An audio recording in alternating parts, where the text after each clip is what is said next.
All right, guys, we're going to go ahead and go over what we covered this past week, which were the events that are going to lead us into the Civil War. Event number one, or issue number one, is going to be that Compromise of 1850. What is a compromise? It's basically an agreement. Who comes up with this compromise? Once again, the great compromiser, Henry Clay. We've seen him play a part in the past. He's trying to relieve the tensions between the North and the South. And so he comes up with the Compromise of 1850. What is it all about? Remember that territory that we acquired after the U.S.-Mexican War, the Mexican Cession Territory? We're trying to determine whether they're going to be free or whether they're going to be made up of slave states. And so Henry Clay is going to come up with this compromise. Issue number one, California will be a free state.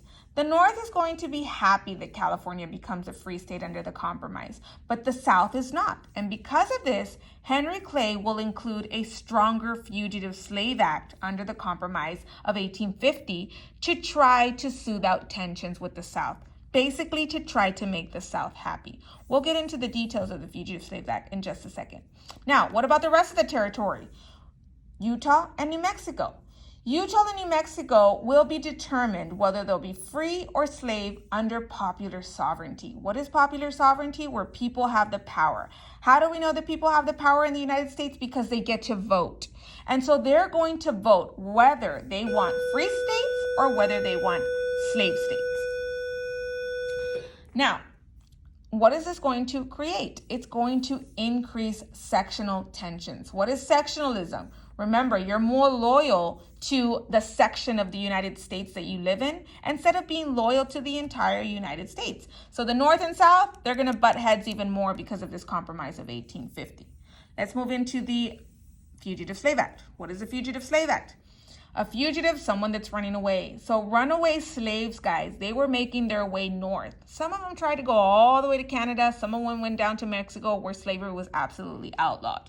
Now, once they made their way north, were they safe? No, because under the Fugitive Slave Act, they would have to be returned back to the South, and back to their original slave owners.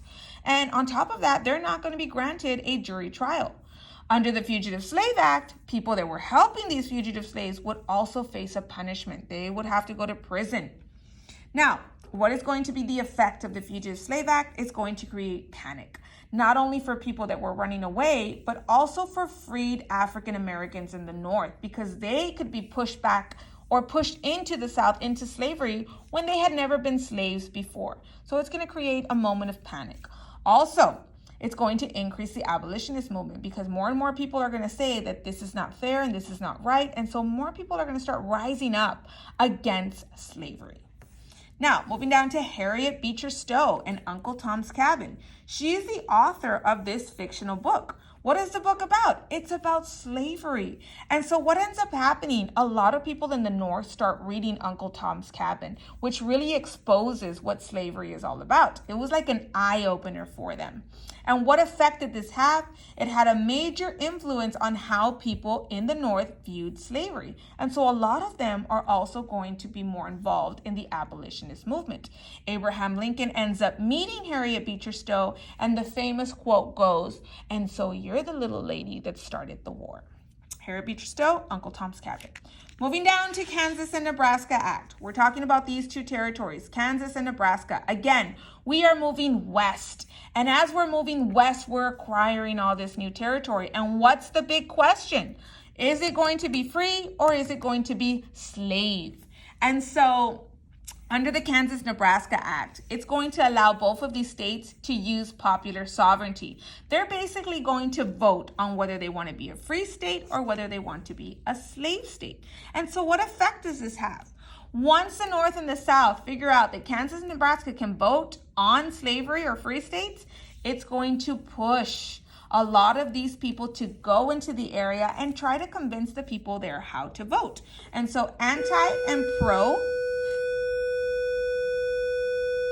slavery supporters erupt into violence. This is going to lead into what we call Bleeding Kansas. And so Bleeding Kansas is really the violence that ends up turning out because people are trying to be persuaded whether they should vote for free states or whether they should vote for slave states. Two of the most popular events that happen under Bleeding Kansas is going to be John Brown. John Brown is going to be a radical abolitionist. This means he's kind of crazy. He's going to go out there and kill 5 pro-slavery people because he's such against slavery. And of course, we're going to see the caning of Charles Sumner. This actually happens in Congress where Preston Brooks canes an anti-slavery senator and ends up leaving him blind. We saw that video in class. And this is why it's called Bleeding Kansas, because of the violence that erupted. And so tensions between pro and anti-slavery supporters. And what effect does this have? It's going to increase sectional tensions. Now, the next event is going to be the Supreme Court case known as Dred Scott versus Sandford. What is the issue? Dred Scott actually sued for his freedom after living in a free territory.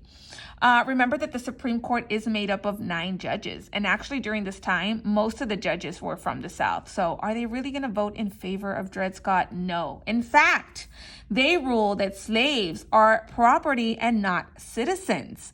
And eventually, the 14th Amendment will cancel out the Dred Scott versus Sandford because it will grant citizenship to all people.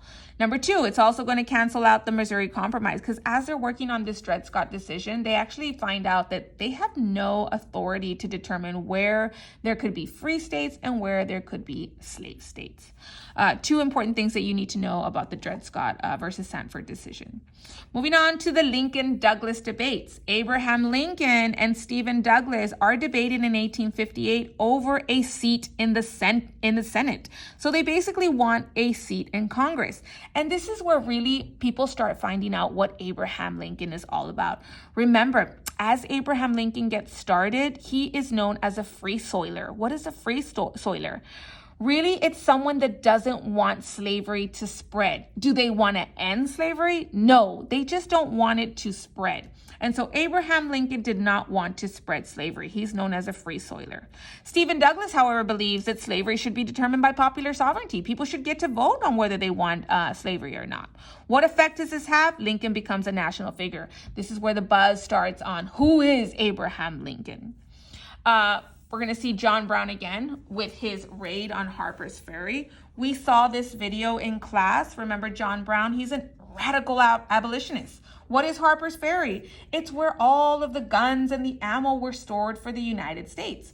Brown attempted to take over the arsenal and arm the slaves. He was really trying to free the slaves and on top of that, punish those who were those slave masters.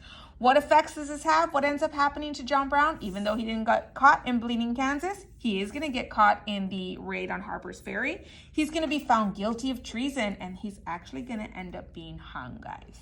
So that's the fate of John Brown, but it's another event that leads us into the Civil War. And then, of course, the last event is going to be that election of 1860. We are going to have 4 candidates competing for this election. Lincoln is going to run as a free soiler, and he will win without any Southern support. He is supported by the Republican Party, which are anti-slavery. And because of the election of 1860, because President Lincoln becomes the 16th president of the United States, immediately the South will secede from the Union. They are not going to support that Abraham Lincoln is going to be their president. And that, my friends, is what's going to lead us into the Civil War.